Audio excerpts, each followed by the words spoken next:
Welcome everybody to the Contemporary Issues class. We are so glad that you are here and that we are here in a new room for the first time, a bigger room. And we have several times when we get so crowded across the hall that Jim Vandermiller suggested last week, let's look again at if the church will let us move over here, and it did. So we are glad to accommodate more folks. Today, we're going to talk a little about politics, as we do sometimes, populism and authoritarianism, with Ron Puning, retired engineer who often presents for us. So looking forward to that. Yes. Announcements first before we start. Zoomers, can you hear us okay? We sound all right. Thank you, Lola and Susan and Joe. Glad to have you here. Everybody, please mute yourself on the lower left side of your screen when you're not speaking. And we are recording this for playback later on YouTube. So this is your public announcement about that. And also on these days when we talk about political things, I like to remind folks to not dominate the conversation too much. Sometimes we have folks who get carried away, especially on politics or social issues, and want to keep commenting, and it's hard to shut them off sometimes. So please just keep that in mind. Make a couple or a few comments and let other folks talk too. A couple other things. I want to welcome first timers with us too, including Rev Lauren, our pastor of small groups, is here with us. We are glad. And Ron Adams brought a couple. Please tell us your names again. Sarah Rhodey. Ross Rhodey. Ross, nice to have you here. I know you've been to church a few times here for a while here, and we're glad to have you here. And Eric, who's just sitting down now, retired science teacher, been here about 5 times to St. Andrew. Yep. And so we're glad to have you here too. So that's about it. Any other announcements, things going on in church? Or, well, we should mention a couple of our members who have lost folks. Helen Burnside lost her husband this last week, and she's a frequent visitor here, and so we're thinking of her. And Terry Terwilliger is often with us, and he's undergoing chemotherapy. Let's keep him in our prayers. Anybody? Connie Dix also had a silent heart attack, and is often with us. So lots of folks who are hurting, of course. Let's keep them in mind. And yes, my wife is always commenting with reminders. Not just here. Sorry. So,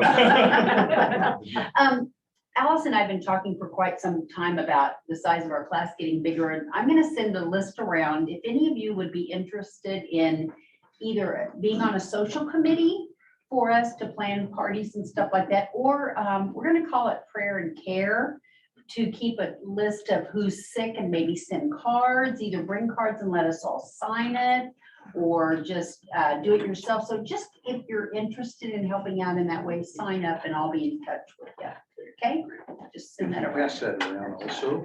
Oh, what's That this reminds one? me, I like to pass around a sheet for those who are new. If you're interested in being on our email list weekly of our topics, and to see videos of our recent classes, put your email address down. We would love to have you there. You can shut off anytime you want. Karen. Thank you for the bigger room. Good. Love the bigger room. Good. Us too. I think it'll work better. That'd be great. Next week, I'm going to try and present a little bit on marijuana and CBD, because stories recently have. I know.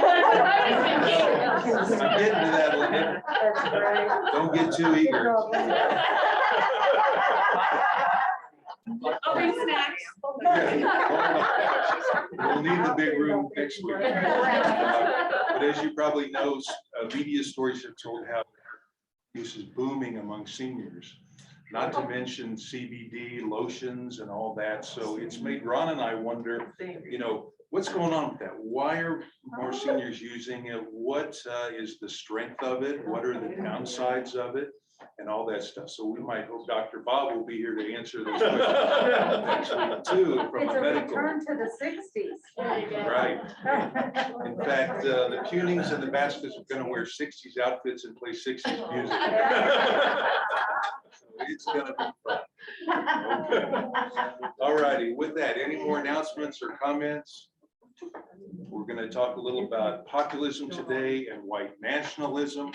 And let me throw out too, that we do have folks in this class who are on both sides, or either side, I mean, of the political spectrum. Republican, Democrat, liberal, conservative. Please keep in mind that their comments are valuable and don't belittle them in any way. So we appreciate that. Okay, All Ron. righty, well, let's get to the first slide. Most of what we talk about today, right, comes from this book. This book was authored by two British professors in Great Britain. And the book gives a good look at the international perspective of populism, where it's come from, where it stands now, what it is. I'll pass this around. And it's very valuable to look at not only our country, but the international spectrum. Because often trends and things that are happening in our nation politically can also be seen in other areas of the world, particularly Before you Western Europe. start, Go ahead. What is can you define populism? Yeah, we'll get into that. Okay, good. We'll get right into that. So the book, National Populism, the Revolt Against Liberal Democracy. And when we say liberal democracy, we don't mean liberal political views, but we mean a liberal democracy is one where,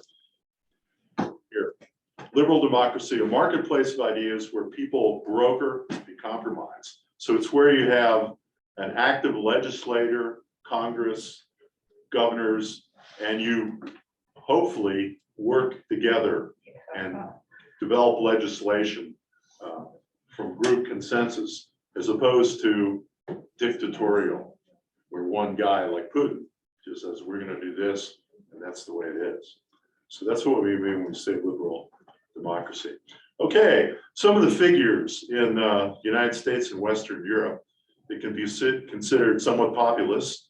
There in Britain, Boris Johnson, probably been reading a good bit about him in the papers recently, and Miguel Farage. And of course, Boris Johnson sort of came to power by supporting the get out of the European Union, the Brexit. In France, a lady that's going to run again, Marine Le Pen. That's not Maria, it's Marine. And her father was a really staunch, hard-nosed populist. She's taken on a more relaxed attitude. In fact, she's trying to change her public view as one of more moderation. You'll probably see more of her in the papers. The Netherlands, a populist there is Geert Wilders. In Italy, Matteo Salvini. And then here's I call him pretty much an extremist guy in Hungary, Viktor Orban, who has really clamped down with very oppressive policies and stuff. And then, of course, in the United States, we would consider Donald Trump and Bernie Sanders both examples of populists. Okay. Steve, can you make that screen bigger so that the writing's bigger or not? Can you do full screen? If we go to the screen show, but that cuts out our view of the people on, but There, no, okay. that's good. You got it. You could hide a little bit. A little bit, Okay. sorry. So a populist can be left or right on the political spectrum. We tend to hear more on the right, but certainly in South America, there's been a significant number down there of more leftist populists. So we'll talk a little more about that as we move on here. What are some of the key things that give a rise to populism? Here's the things that are really the forces that are underlying it. Some question the capacity of Western societies to rapidly absorb the rates of immigration that we're seeing, and what we call hyper-ethnic change, where instead of our societies kind of gradually, very gradually drifting towards a more diverse population, it's happening faster and more sudden in a lot of places than it has in the past. There's questions why economies are creating such inequality. Inequality has gotten worse in many areas of the world. In fact, in the comic strip this morning, the Denver Post, on the front page comic, there's a little comic about how many billionaires and what percentage of, but inequality is definitely an issue. Globalization, the fact that we have a world now where people fly to places, and global trade and movement of supply chains to all over the world. Questions whether some religions are intolerant. Questions whether elites, and we talked about in the prior lesson what elites are. Elites can be a lot of different things. Have become insulated from the lives of everyday people, and some questioning democratic rights. A movie I saw years ago when I was a kid, about 1959, was the movie Little Abner.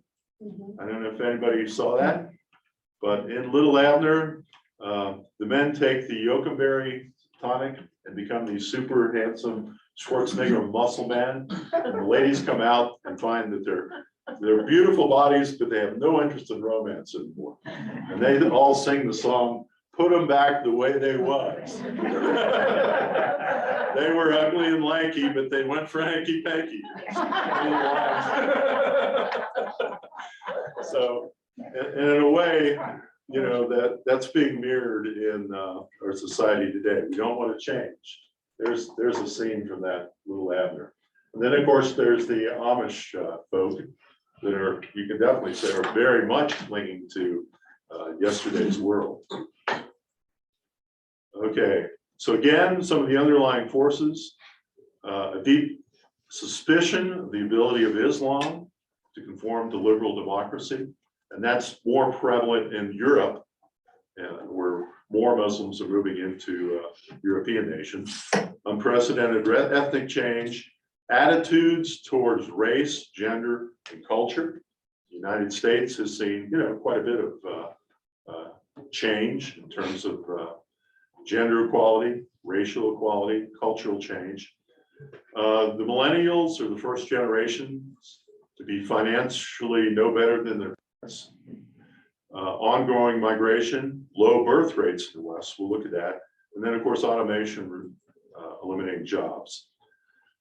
So possible ingredients in populism, or for a populist leader, is often a promise of stability. You come in as a populist and say, I'm going to put in some institutes and practices that will lead to stability. It often asks for conformity to the group and allegiance to authority. So we often find a lot of populist movements start drifting or diving in headfirst into authoritarian. Often nationalism is pushed hard. Racism often comes in, and typical promises, the promise to reform democracy so that the popular will is heard and acted upon. I put in parentheses, unless you election.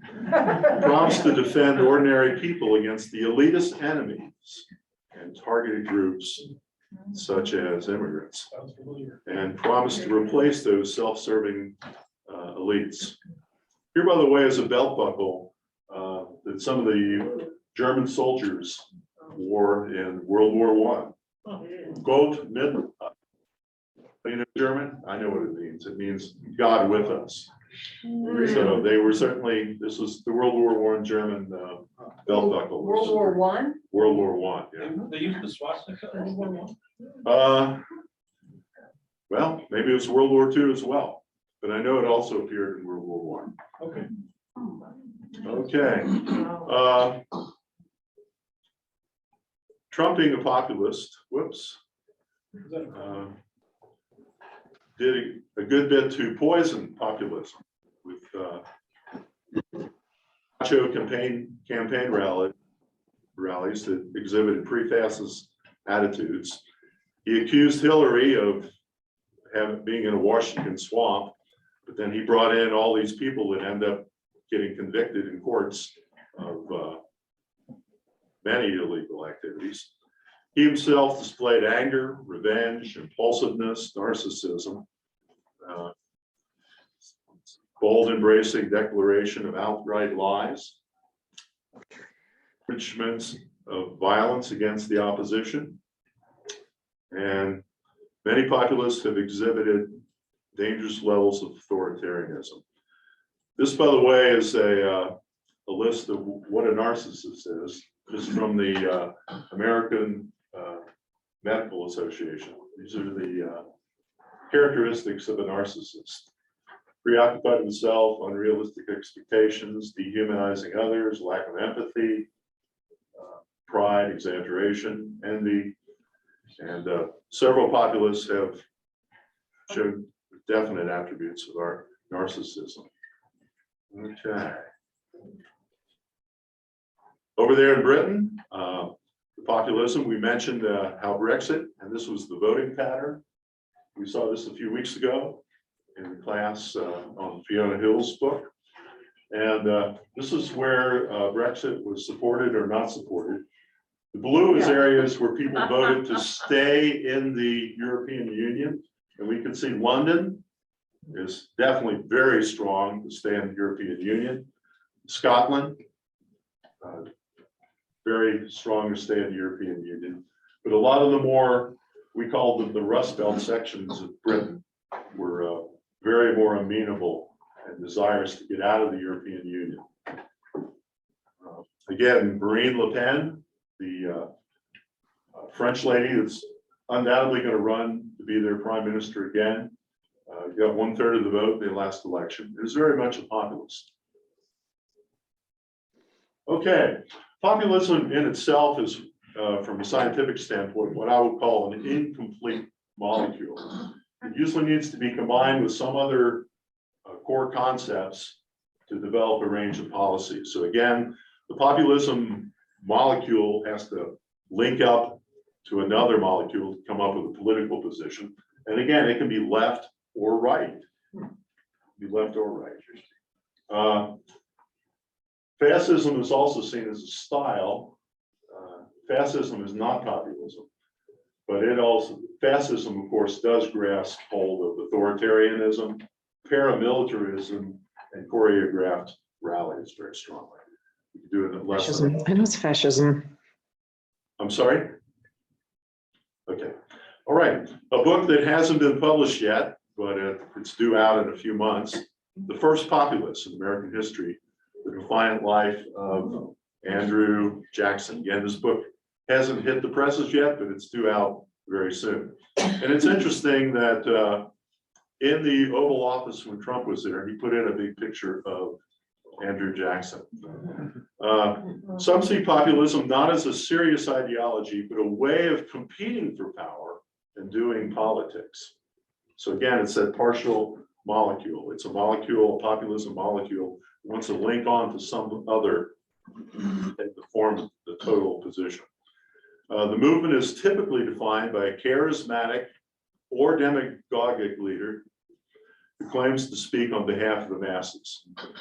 The person will often use coarse language to demonstrate their connection with the true, real, or pure people. So you'll often find a populist starting to drive into dropping F-bombs and using pretty coarse language, often embracing an us versus them and a good versus evil terminology, and often stroking fear pretty hard over populistic future and conspiracies. Foundations of populism. It's from the Latin word populus, Roman populares, senators in ancient Rome who courted the people.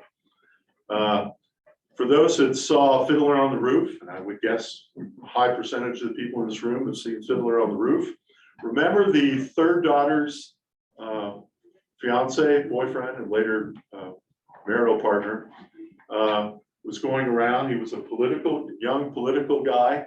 And this really happened in Russia. They called them the Narodniks. They were educated, young, zealous college students. And they went out to the countryside and campaigned for the liberalization of the Tsarist regime and celebrating simple rural life and values. They made little progress, however. They weren't very successful. It seems like they couldn't connect to the peasant farmers very well.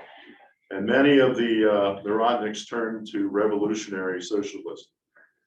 But you could definitely call, what was the younger daughter's name? I can't think of it, but her husband, who she went off with, whom did not get the approval of the father, was what you would call a populist. In the United States, the first populist is generally considered to be Andrew Jackson. He was a massive slaveholder, and he lauded the virtues of the common white man, notice common white man, against the idle rich. He tried to knock down the federal banking system. And again, Trump hung his portrait in the Oval Office. Also, there was the American Party, the Know-Nothings, the 1850s, that sought to defend white Protestants against Catholic immigrants and Papist conspiracies. Then in the 1930s, if you've seen the Ken Burns special on Roosevelt, I think it made a mention, certainly made a mention of Huey Long. It also at that time, there was a radio priest. He was like he was a very popular guy that went on and did a show on the radio, not TV. They didn't have TV then. Father Coughlin. Father Coughlin. And he really poured into it. And he ended up with an interesting mix of nationalism, Catholicism, and political diatribe. And he got rougher and rougher in his talks. And you know how today they'll say sometimes the views expressed by the speaker of the show may or may not represent the views of the network. Well, he got more and more anti-Semitic, particularly. In fact, November 20, 1938, he was on the air and he really went into an anti-Jewish diatribe, such that the guy kind of listening to it just finally had to push the button, cut, and come in and say, we can't support this. This guy has gone off the deep end with his talk. Ron, Yeah, we really don't hear that much anymore, do we? Like we did in the 80s and 90s, the moral majority, the TV preachers really preaching political activism, and that's kind of gone, isn't it, today? Anybody seen that among TV preachers, or it's? Well, Falwell is dead. Falwell's gone, the moral majority, yeah. He was the last big leader of that All the kind. other ones are in prison. Could be. Have they just gone online? Maybe they've just gone mainstream online, and if you don't, participate, maybe we're less aware. I don't know. yeah. Although I heard Senator Bennett on Zoom yesterday, and he had just returned from a trip to Europe. And I think Senator Bennett's got some Jewish background. He's mostly non-Jewish, but he's got a touch of Jewish heritage in his family tree. And he said there's been a surprising amount of anti-Semitism starting to come up in these in some of the populist movements in Europe. It is happening. I remember hearing Father Coughlin in the 1930s. He had quite a following. Who is this, Joe? I think Jim. Jim Watson. Wow. Yeah, okay. I guess you're not gonna mention William Jennings Bryan. That's another good example. Yeah, What did he say? William Jennings Bryan. Oh, yeah. Didn't he run for president twice? Yeah, talked about the cross of gold. He ran for president, I think, at least twice. At least. 1890s, early turn of the century. The book that I guess I passed it around, yeah, talks about the 4Ds. It says national populism revolves around a set of 4 deep-rooted societal changes that are growing concerns for millions in Western democracies. Distrust of politicians and institutions, destruction of historic identity and established ways of life, immigration and hyper-ethnic change, deprivation, globalized economies that have stroked feelings of relative deprivation, and de-alignment, weakening bonds between mainstream parties and the people. Okay, so again, distrust of politicians. Francis Fukuyama, an analyst at US State Department, predicted that liberal democracy and its associated capitalistic economic system would dominate because people want to live in a system that allows them to freely choose, and capitalism is more efficient and dynamic than other systems, and will deliver higher standards of living and better high-tech weaponry. Fukuyama's premises assumes large numbers of people believe the system is fair and gives equal voice to all, and also assumes a relatively equal society. And of course, we're having some struggles with that right now. We're having the inequality, economic inequality, and then we're also seeing the voter suppression issues, and trying to push in many ways some of the black vote to the back of the room. Interestingly enough, in 2018, for the 12th year in a row, the number of democracies suffering setbacks outnumbered those who had made gains. So there's worry right now that some of the populist movements are pushing the world more out of a liberal democracy and more to a different kind. Authoritarianism, yeah. Okay.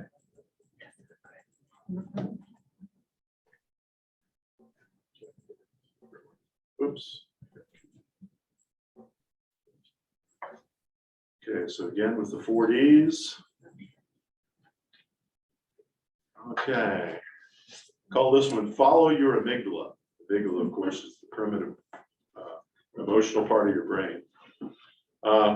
Liberal democracies are perceived as increasingly dominated by highly educated and liberal elites, whose backgrounds and outlook can differ fundamentally from average citizens. And this is a problem when you have a lot of well-educated people, particularly people with college degrees or a lot of advanced work experience or advanced jobs, can, without realizing it, develop kind of a snobbish attitude, thinking, well, we've got all the answers. And the combative populists are attracting people who are looking for a fascist-style strongman rather than a new form of democracy. So again, people that are smart, educated, go on the air, putting forth scientific principles like Dr. Fauci, the Center for Disease Control, NASA, other institutions, can create a good bit of backlash among people in the backcountry, as I call it. And so what do these liberal educated elites think they're doing? Hey, Ron, we talk about the liberal democracies, and is there any maybe correlation or connection with what's going on with Protestantism too? You know, they're having a difficult time struggling. I'm not exactly sure. Elaborate. What do you mean? Well, I mean, you talk about well-educated, I mean, Protestantism right now is declining. It has been for, a couple decades in the US. And we're talking about these liberal democracies. I guess it's the last slide, but and you were mentioning some of these and democracies we're having to, struggling. Some of the democracies in the world have been just struggling too. Okay, and yeah, the churches are fighting over. There's always been religious dissension between what I would call a base fundamentalist back to the old time religion group and the more liberal theological seminaries. That's a struggle that continues today. Okay. Direct, oops. Let's get to the right slide. Democracy comes from the Greek words demos and kratos, meaning rule by the people. And the early Greek Athenian democracy had three key principles. Right of all freeborn adult male citizens, notice male, to participate in democracy. Women, slaves, and foreigners excluded. Involvement of all was intended to promote political equality, and the system required a relatively small city-state to allow sufficient degree of direct participation. Plato believed the good decision is based on knowledge, not on number. And Aristotle, who's a pupil of Plato, believed a relatively high degree of economic equality would be necessary to build consensus and stability. So those are some of the roots of early democracy. In 1952 and 1956, running against Dwight Eisenhower, who won both of those elections, was Adlai Stevenson. And one of his supporters went up to him and said, Adlai, every thinking person will definitely vote for you. And he's answered back, that's not enough. I need a majority.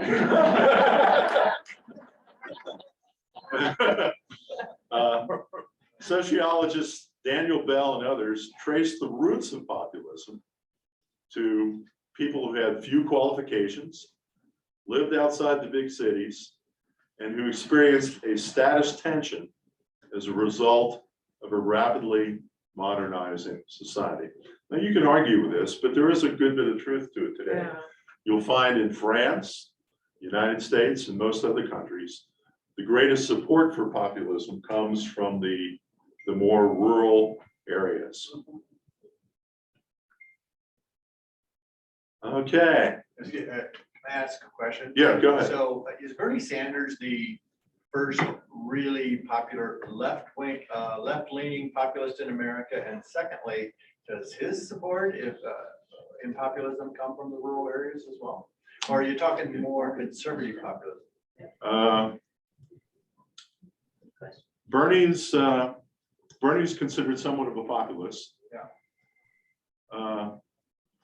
I'm not sure I can intelligently say exactly what the base of his support. I know a lot of the Bernie captured enormous support from very young people. A lot of young people, many who felt, I don't think it was so much rural, but I think it was a lot of young people who felt very frustrated with the system, how the Congress was kind of deadlocked, and how young people were not doing as well economically, how opportunity and economic inequality. So would you say that most populist examples around the world, most of them are conservative populism versus liberal populism right now? Yeah, I'd say more so in Western Europe, United States. If you add in South America, there's a lot of leftist populism down there. On the religious side, Dorothy Daley has come under recent criticism. I think she was the head of the Catholic Workers Union, but she's now being criticized for being on the extreme left, being a socialist. That's the worst thing you can say about a politician today, being a socialist. But Dorothy Daley certainly on the Catholic side. Wasn't the labor movements of the 30s and 40s and into the 50s, that was a populist movement. It got very, very little support from the establishment of both Democrat and Republican in its early days. And that's one of the reasons that the Democrats moved to support that, so they could gain all those votes. But that the labor movement itself was a populist. Yes, I would agree with you. Yeah, that'd be the same.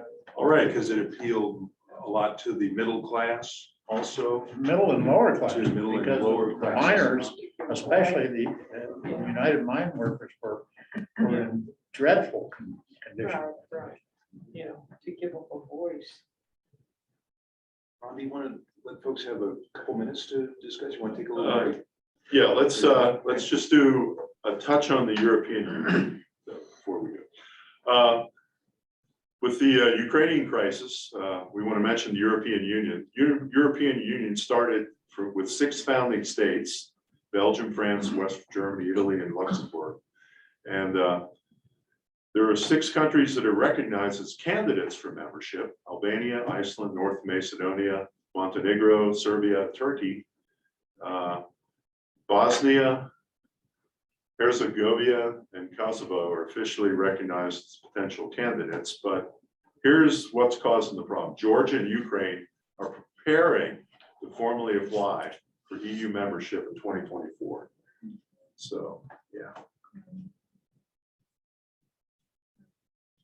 And okay, let's stop. Let's take a few minutes. Some additional questions on populism, and I think if you look through American history, you can find quite a few examples. Certainly, I didn't mention anywhere near all of them. Labor movements, even religious populism. Ron, I'm wondering, are the European countries that have these populist leaders kind of similar to Trump? Do they have the same elements? Do they appeal to the same kind of people?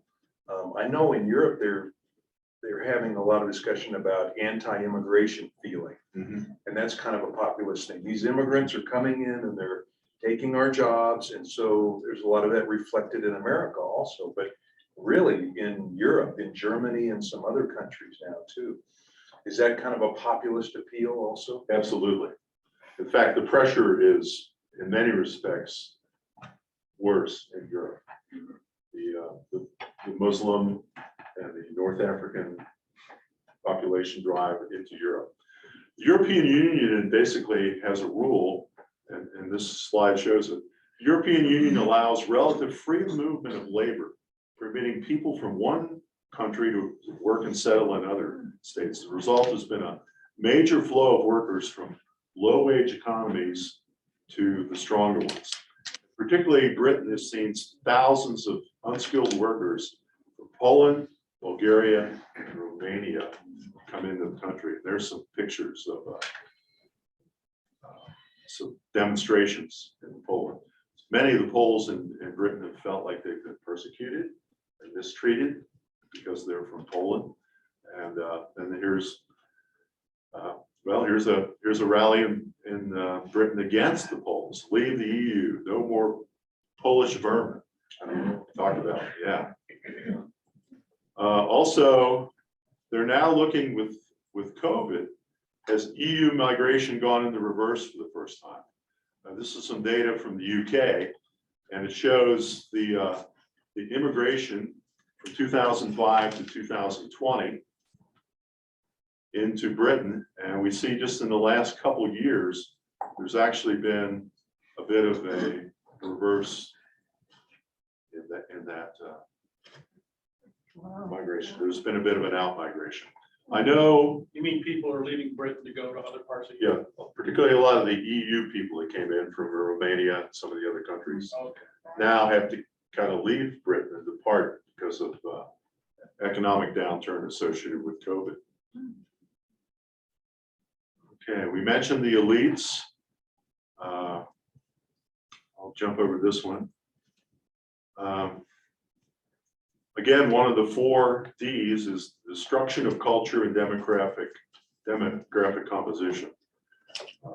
There's a lot of people that are really, really worried about my country, my county, my city is changing, and I don't like it. And the issue of immigration, how many, what skill set, who should be allowed in and how many. We haven't settled that question. And it is a controversial issue. We don't even talk about it. Congress won't even take it up. How many people can we afford to take in? How do we assimilate them? The left and the right can't even talk about that. Whoops, what do we have here? But this week they said they were going to open up visas to people with STEM backgrounds, allow them to stay after they graduate from undergraduate or graduate programs. Just this week, Yeah, we want the skilled, exactly. we want the educated and the skilled, but with the unwashed masses, uneducated masses, we can't figure out what to do with them. Okay, Steve, this pop-up has just come up. Oh, How do we get rid of it? Just drag it over. we've been hacked. No, I- Oh, that's one of those little things that comes up in the bottom corner. If you accidentally put your mouse over, it, gives you the weather, news headline. Right. Maybe I just need to hit this to the forefront. There There we go. Okay. Down in the corner. All right. We do want to mention the mosque attacks in New Zealand, one which occurred in March of 2019. Was a gunman in New Zealand killed 51 people, 40. And he said he was inspired by basically populist writings, even mentioned reading some Trump statements. Okay, he said that was a factor in his decision. In Norway in 2011, one of the worst massacres ever. Anders Breivik killed 77, a lot of young people. He, of course, was very, very angry with quote, foreigners and foreign ideas propagating his country. One of the worst mass murderers of all time. Right. United States, what about immigration? Let's look at a little bit of the percentage of our foreign-born population peaked between 1880 and 1920 at about 15%. In other words, if you went out and asked every person in the country, are you a Native American or are you foreign-born? It peaked at about 15%. It's coming back up. In 2018, it was 13.7%. And then, of course, what's also altered is where the immigrants are coming from. In 1960, 84% of the immigrants came from Canada and Europe. By 2013, look at the numbers, 12 million Mexicans, 2.4 million Chinese, and 2 million Indians. In 2016, 61% was non-Hispanic white, 18% Hispanic. That's the composition of the United States. But definitely, let's get to the next chart. If we look at the international data in terms of where people are moving and migrating, let's move, whoops.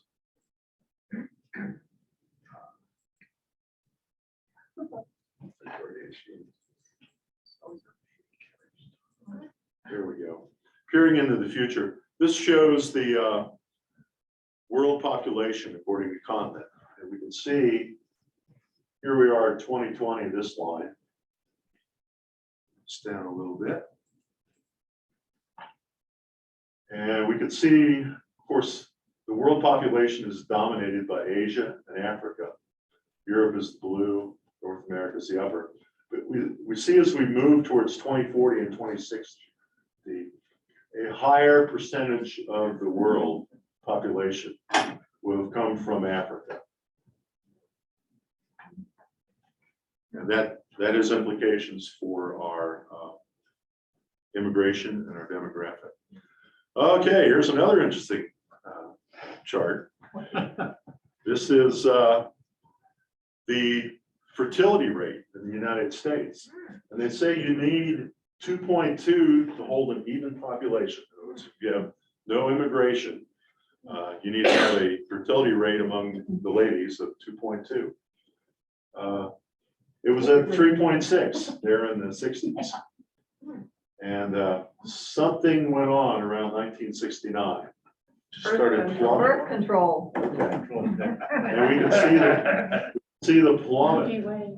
And we've been running below the 2.2 replacement number for several decades. We're now at around 1.7. Pandemics made it even worse. Well, it's because two provided dozen no longer exists.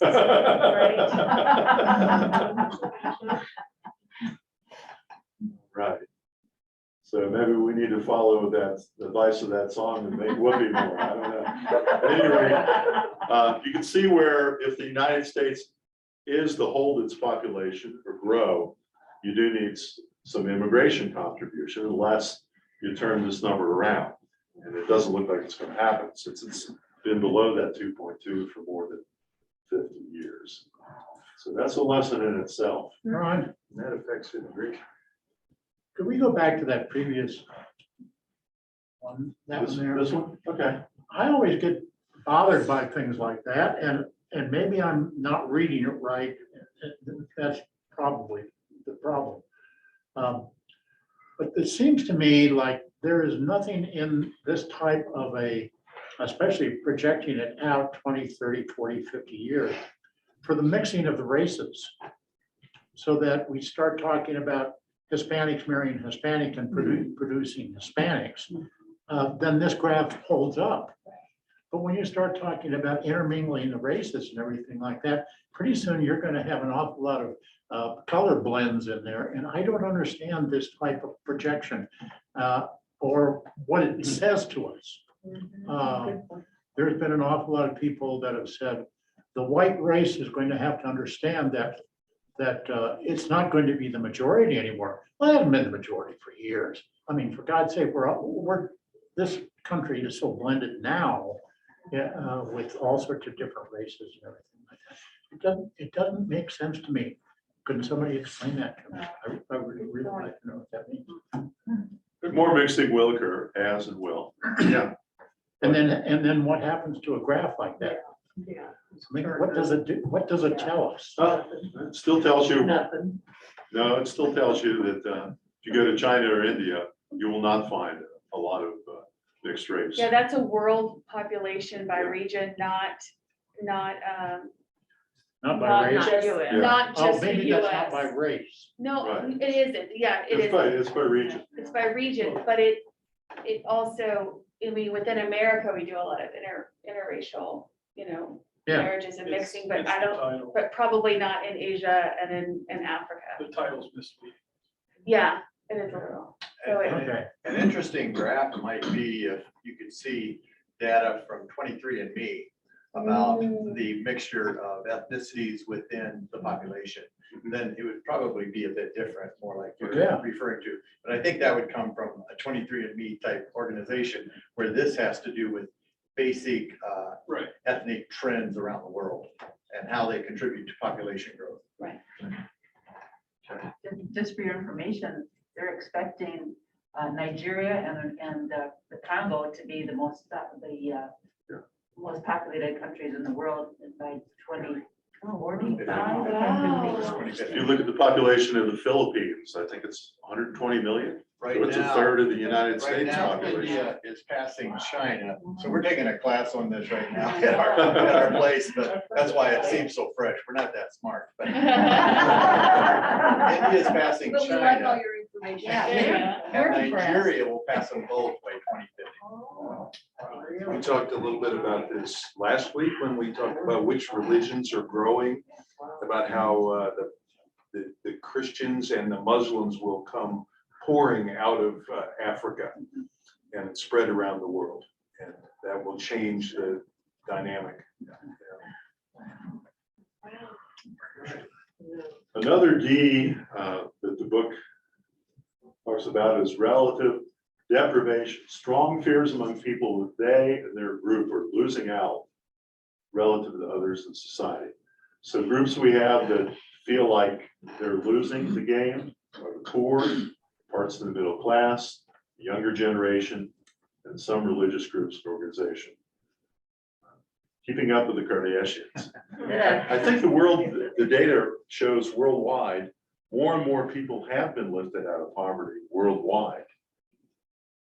So globalism has actually helped the world overall come up economically. But its impact on the United States and many groups within the United States, particularly the poor whites and the poor in general, have not done as well. Even though the overall ocean level has gone up relative to economics. Okay. And destruction of culture issues is another one. Interestingly enough, the key job loss factor is not immigration. So a lot of whites feel it's those Mexican immigrants that have taken my job. And it has had an impact, but the key factors are still automation and globalized trade. Just the fact that you can make a t-shirt in China or Korea cheaper than you can make it in North Carolina. Immigration has made it harder for less skilled workers to get pay raises. That's the biggest effect that immigration has had on the American labor market.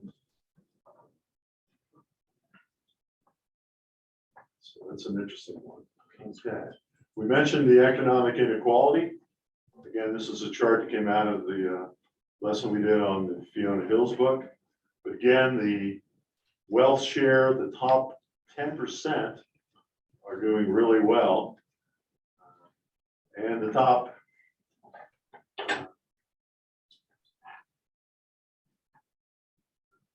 the 10 to 50% group is holding somewhat okay, but not going up terribly well. And of course, the bottom 50% is hurting big time.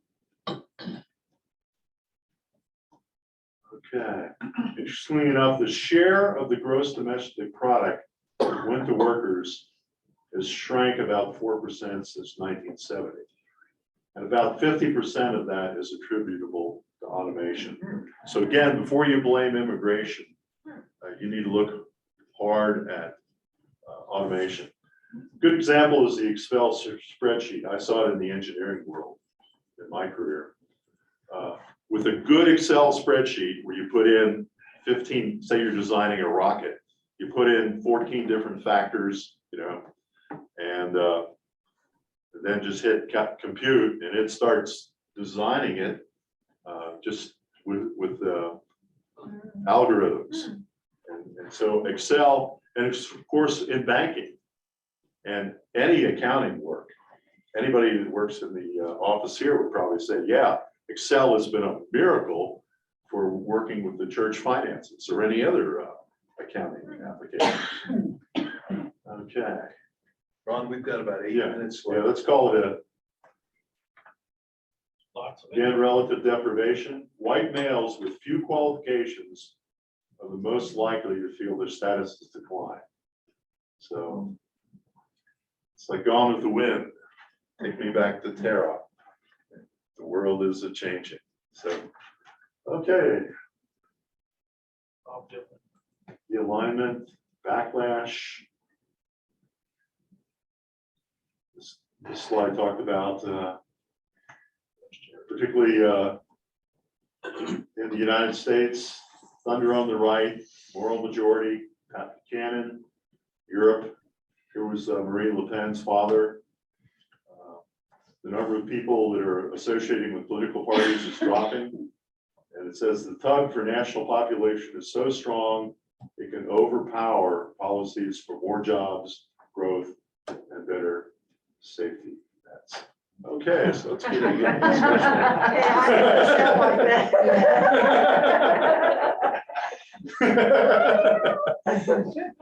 That's what we're not supposed to do.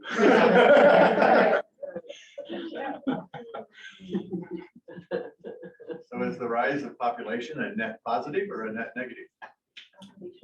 Populism, that's not what I meant. Okay, rise of. Is the rise of populism a net positive or a net negative? Again, I don't think you can, I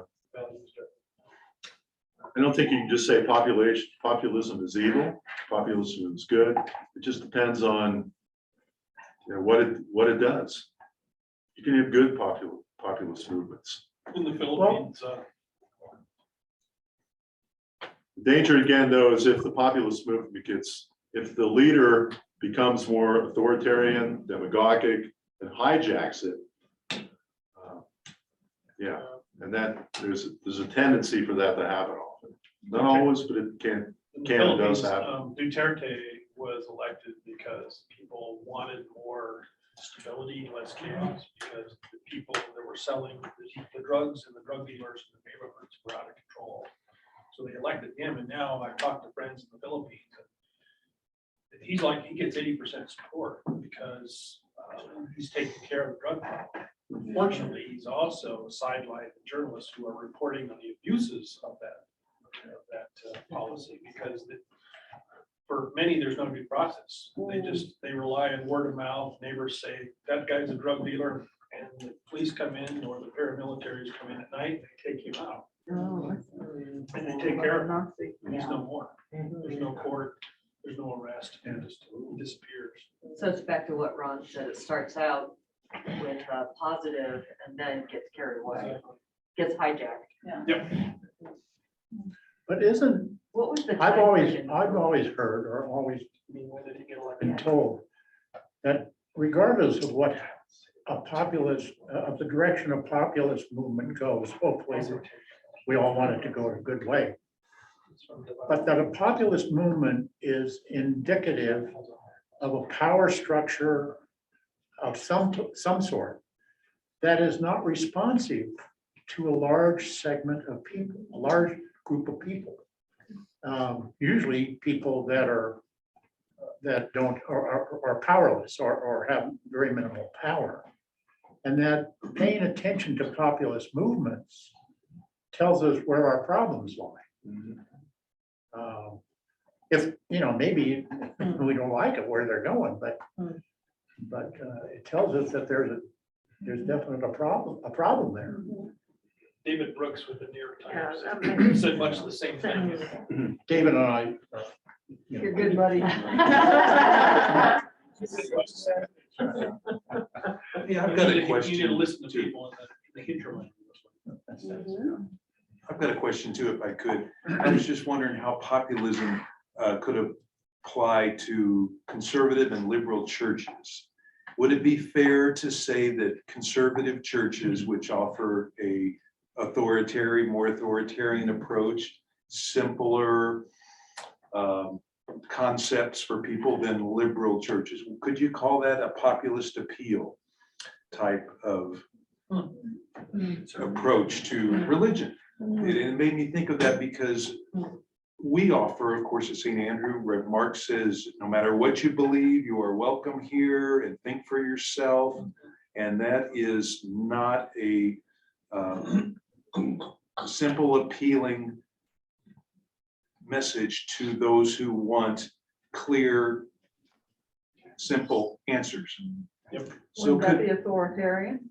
it would be anti-authoritarian, I would think. Ours. Ours. Ours is, but the Yes. conservative. Yes, conservatives, we could say are authoritarian. Here's the simple answers, follow the church's teaching. And liberal churches are saying, think for yourself. So Yeah. I'm thinking it's, Yes. The LDS Church issued a statement not too long ago that says, when our leaders speak, the thinking has been done. the thinking has been done. Ooh, okay. Oh, Yeah. Yeah. I hadn't heard that. Oh. Well, I've been talking too much, but one thing that I heard, one thing that I always heard is that people in churches don't vote with their hands. They vote with their feet and they vote with their pocketbook. That's true. Yes. And so populist movements don't get an awful lot of play, but I think they happen all the time. And I don't mean to denigrate the conservative evangelical churches, but they are the majority of the Protestant population. We Yes. reviewed that last week. They are growing, still growing faster than the liberal progressive churches who have a smaller base. But you have to keep in mind also what's going on within the United Methodist Church too, even within the so-called liberal traditions. Maybe a better way to say that, Steve, would be that the evangelicals are declining at less of a rate. than the Yes, liberals. yes. All Declining religions slower in than the America rest. are in slow decline. I think evangelical Yeah. churches attract followers as opposed to leaders. It seems to me, it just seems to me that followers are more comfortable sometimes in that kind of setting because they're told what to do and they are able to That's do a that really kind of good thing. point.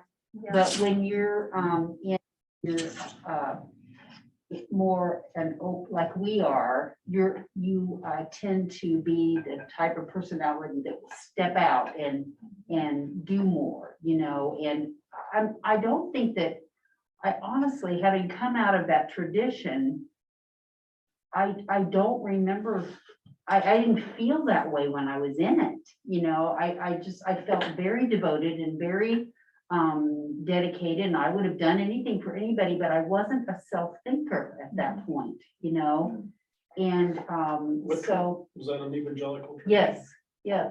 can yeah. relate to. Yeah, but it really created my spiritual portfolio or foundation, and from that, I was able to move forward, but a lot of people don't, a lot of people stay in it because they're very comfortable being followers, and being told what to do. Yep. And then out of fear, they don't want to move out of that, there's a fear of moving out of that, Well, they're told what to Sure, think. you're gonna burn in hell. Yeah. I went to church that had the word Bible in its name. Oh, yeah. And I could still remember, just before I left, one of the assistant pastors who had been a funeral director in Minneapolis, went to Dallas Theological Seminary, came on board with this church, and he said, he stood in the pulpit, and he said, evolution, it's all a pack of lies. As a science teacher, I was like, so I sent him an email and I refuted, I pointed out all the examples where I call it the false dichotomy. You've got to believe in creation or evolution, but there's no mixing of the two. Yeah. I sent him an email and never got a reply. Yeah. Well, we're a minute over our time here. There are clearly a lot of correlation between these political models and religious church models, and because we're all human in these systems together. So thank you, Ron. Any final thoughts? No. Thanks for that. Thank you, everybody. Join us next week. Could I remind Thank you, people Ron. Bye. on Tuesday, Active Minds here on class Tuesday, on it's about Tuesday. water. Yeah. About Now, water. is it on Zoom as well? What does that mean about water? No, it has to be in person. It's in the library.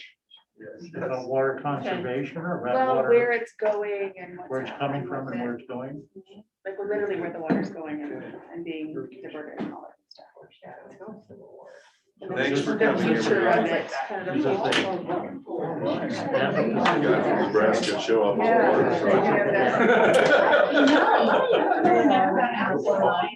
Yeah.